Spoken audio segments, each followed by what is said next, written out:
Be so cool. Ah! What'd you do that for? I didn't.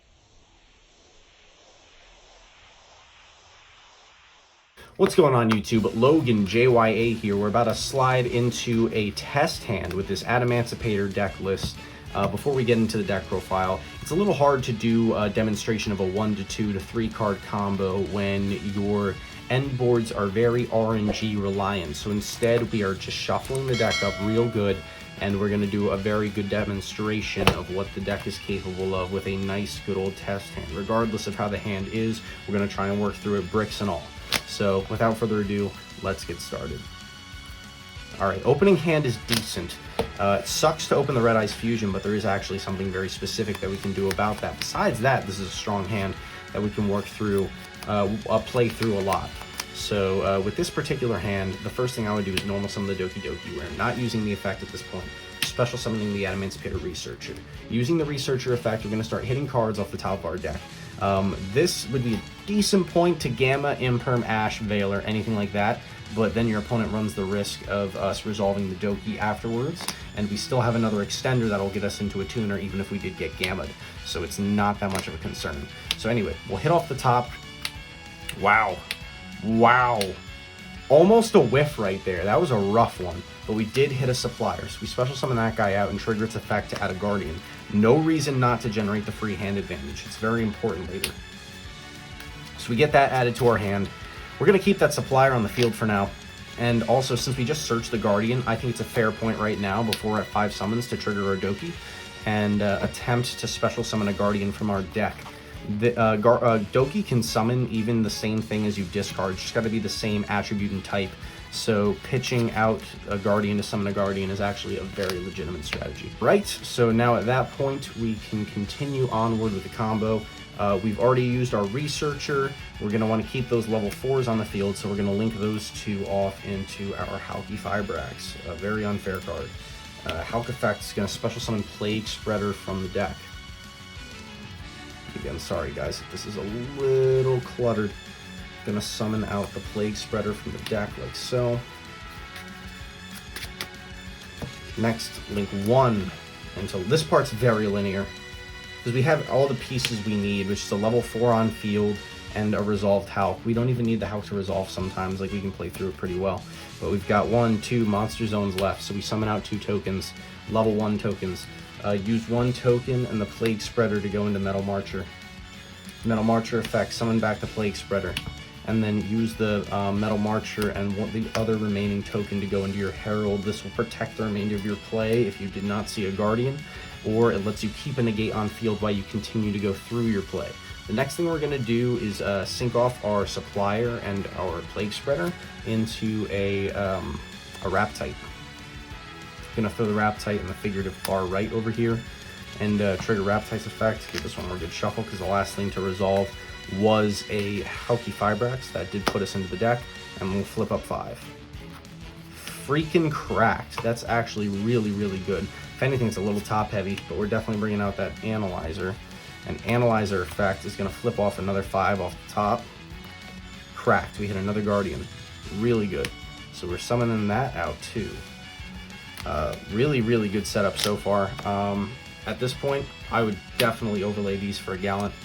No reason not to. Go for the Gallant Gallant effect to search a Seeker out from deck. Since we already used Researcher and Analyzer, no reason not to go for the Seeker at this point. We do control an Adamancipator in the form of our Raptite. Special summon out this bad boy. Now at this point, given how our field's looking, we're going to have to make some room before we can resolve that Seeker. So what I'm going to say that we do is link these two off into the Verte now. We can throw our Verte up there on the top. Just to make room. No reason not to. Put the Verte up there. Resolve Seeker effect. Hit 5 off the top. Another hit. Unbelievably good. Really strong start. Summon out that Supplier again. Next, we can sync for 8. Go into the Boral Savage. I'll throw it over just because I want to keep an arrow open since we have such a strong opening. I'll put it over here for now.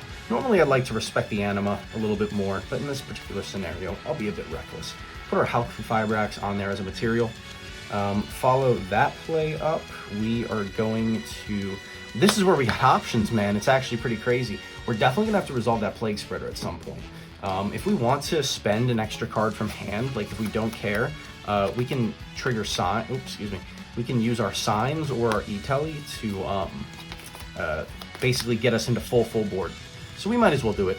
We'll overlay these two for a Abyss Dweller over here. We'll trigger our Plague Engrave, putting back the Red Eyes Fusion that we bricked on. Put that back on the deck. And special summon back out the Plague Spreader.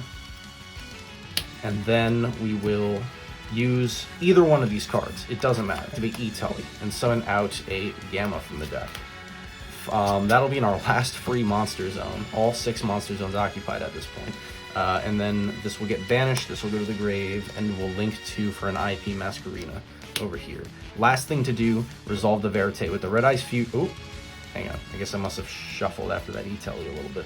So resolve the Red Eyes Fusion, sending that to the grave. Our materials will get banished since we have Herald on the field. Doesn't matter, doesn't stop the effect from resolving. And then we summon out the oh, that's not it.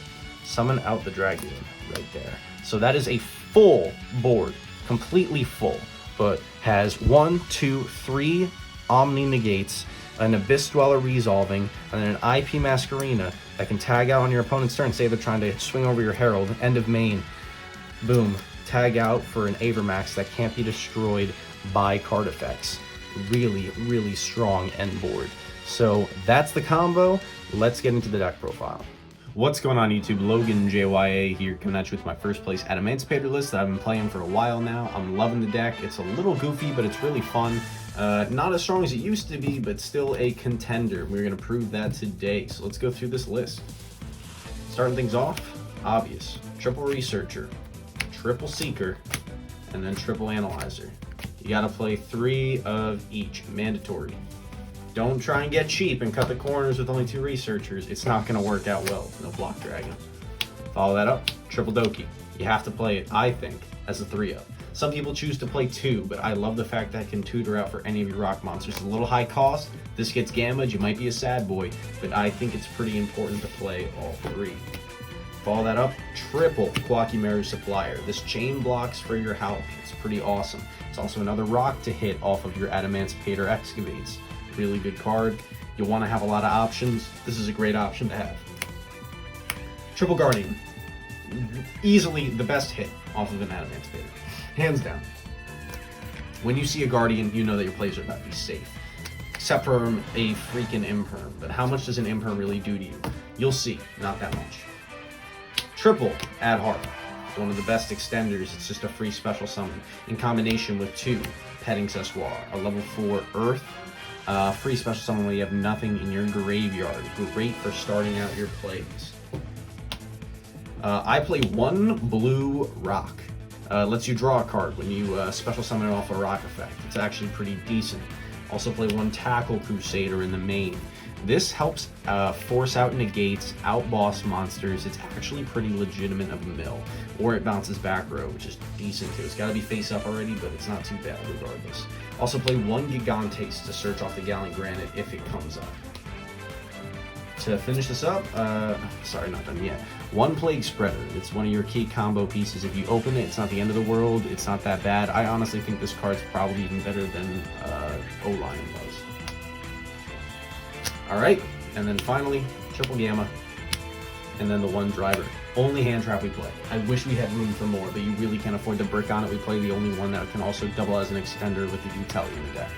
That's everything for the monster. Oh, sorry, I lied again. Dark Magician and Red Eyes. You have to play the Red Eyes Fusion package with Verite. It makes your end board super duper savage. It gives you an alternative play style. Only downside is it increases the bricks. I think that's pretty obvious and most people recognize that nowadays, but it's a necessary evil. Spells. Double Signs and then 1 Reborn.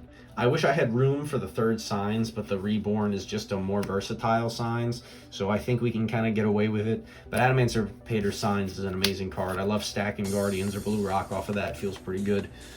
Follow that up with a Call by the Grave, Emergency Teleport, and then 1 Harpy's Feather Duster in the main. You could probably get away with cutting the Harpies, but then you leave yourself open to a hit from a Mystic Mine. A main deck Mystic Mine can make you cry. I don't know if you really want to suffer through that.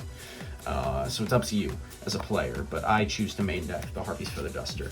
Even 40 card deck. I really hate going above 40 and cutting the consistency on a deck that's already been a little bit neutered by the lack of Block Dragon. So I really like it. Solid 40. Only hand trap is Gamma. Everything else is extenders or playmakers. That's the way to do it. 2 tokens. Shout out to my homeboy Mike Stallone. You play these for your Link Cross. Duh. Get into the Link months to start. 1 Link Cross. 1 Verte Anaconda. 1 IP Masquerena. 1 Halki Fibrax. 1 Nightmare Unicorn. 1 Access Code Talker. 1 Mech Knight Avermax. No more Appaloosa, unfortunately. Avermax is just better in the boards that you put up. So I think Avermax is a bit more important. You're never really also actually putting the Appaloosa on board while you're doing your combo.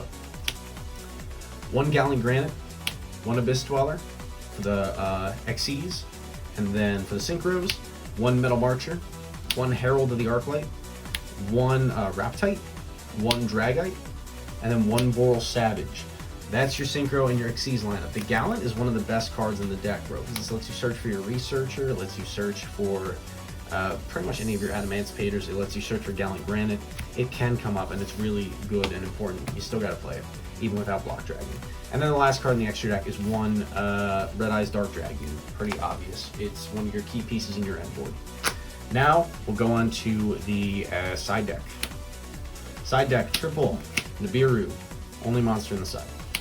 Double Droplets, triple Dark Ruler No More, double Cosmic Cyclone for that Mystic Mine we were talking about before, and then for the trap cards, triple Judgment, double Appointer.